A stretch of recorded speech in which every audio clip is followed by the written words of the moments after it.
I'm a big fan of the show. My kids are big fans of the show. We watch it great. a lot. It's great.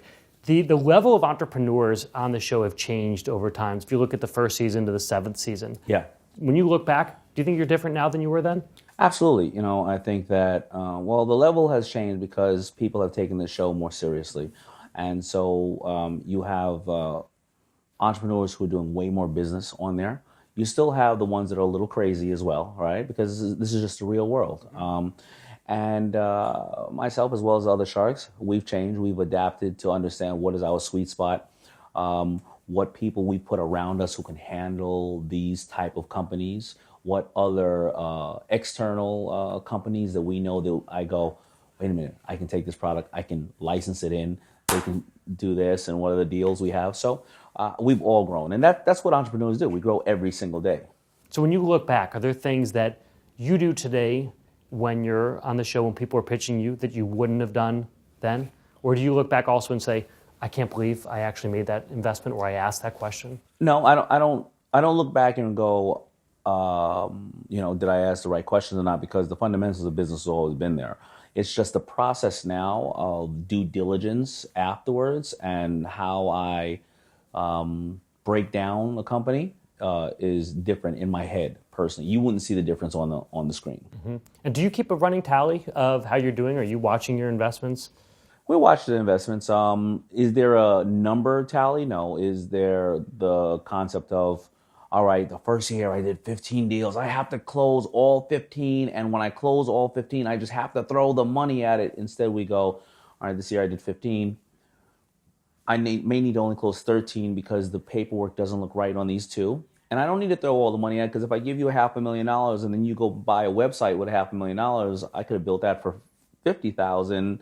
So we need to allocate the money and look at the money where it's being spent and what other things can I bring to you from my staff, my Rolodex, my resources. So the show ends, you've committed at the end of, as far as from a viewer's point of view, you've just committed a certain amount of money. Yeah. Months later, you might go back and say, actually, that money that wasn't the right amount. We're going to change it slightly. The deals can shift. No. We will say, what are you doing with the money? You asked for $300,000. I'm not just going to give you $300,000. Then you come to me and go, I need more money. Why? Well, I spent $300,000 on a website. Now I want to know exactly what the $300,000 is going to.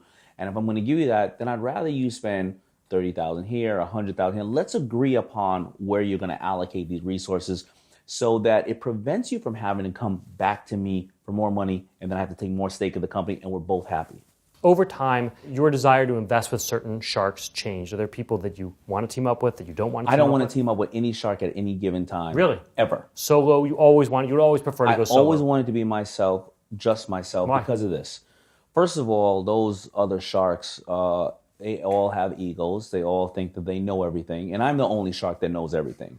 So teaming up with them, you have who's the chef, who's the cook. Also, it's a little confusing for the entrepreneur.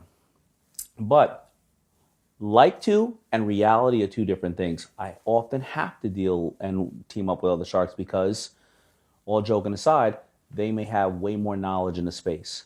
And it's better for me to then become, instead of a shark, I can become a leech and get a free ride, right? So now all of a sudden it's in the tech space. I got Mark Cuban, the guy's a tech genius here.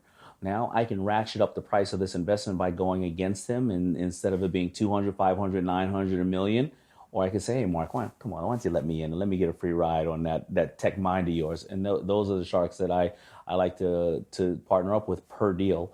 If I can either utilize their access and information and or get a free ride. And even when I am in the deals with them, I learn so much from them in their area of expertise. Well, speaking of technology, this year you brought in a couple of outside guests who are in the tech space. You got Chris Sacca, you have Ashton.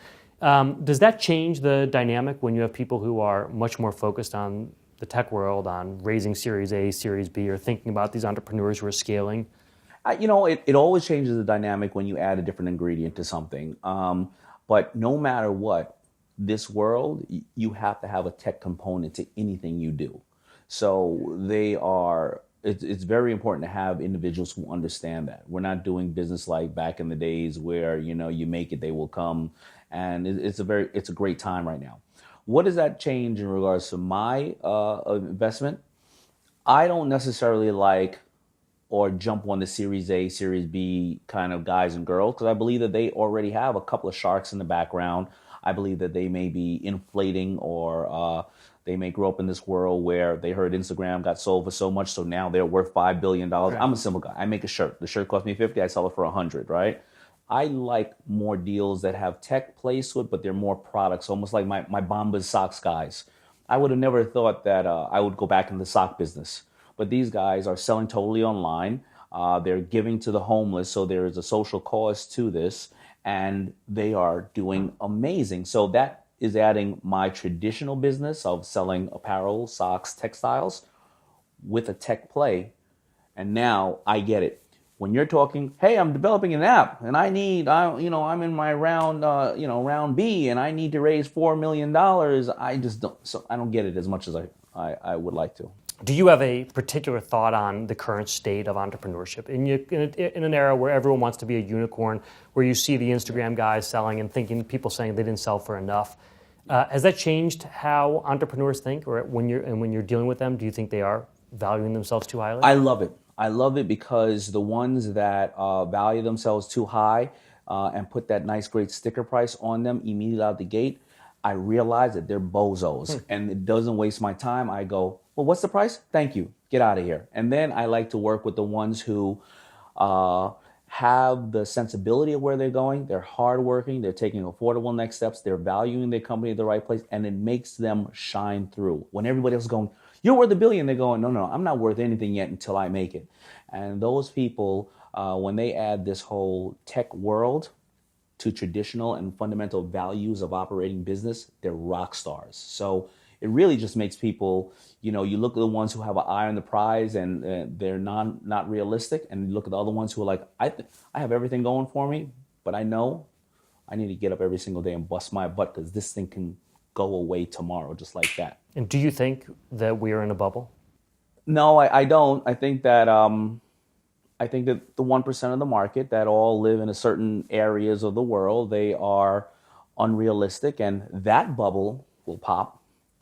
But where we're moving, things are changing so fast and in such an amazing time. I think that there's a lot of opportunity out there, and the world is going through a drastic change. And I think that there's enough room for everybody to change with it and hopefully, sharing some of the rewards. If you, maybe this isn't, you don't need to worry about this for the show, but if you thought, what happens if there is a tech downturn, if the entrepreneurial fervor goes away, does that affect a show like Shark Tank? No, not at all. There's not going to be any entrepreneurial spirit going away at all. Well, first of all, everybody thinks that entrepreneurship is something new. Most of the world are entrepreneurs. Most of the world doesn't have access to big corporations that have jobs, and they're bartering and they're trading every single day. Now you're just seeing it on a global platform because of course, amazing platforms like this, LinkedIn, where I can see what somebody's doing in Botswana or other places. So entrepreneurship is not going away, especially when the millennials say that 50% of them are never going to work for somebody ever in their lives. I'll meet a kid today and I'll say, where's your office at? And he said, my office is in Union Square. I sit there, I drink my Starbucks, and I have my iPhone and my eye this and my eye that, and I'm selling to the world. And he's doing $1 million. Entrepreneurship is not going away.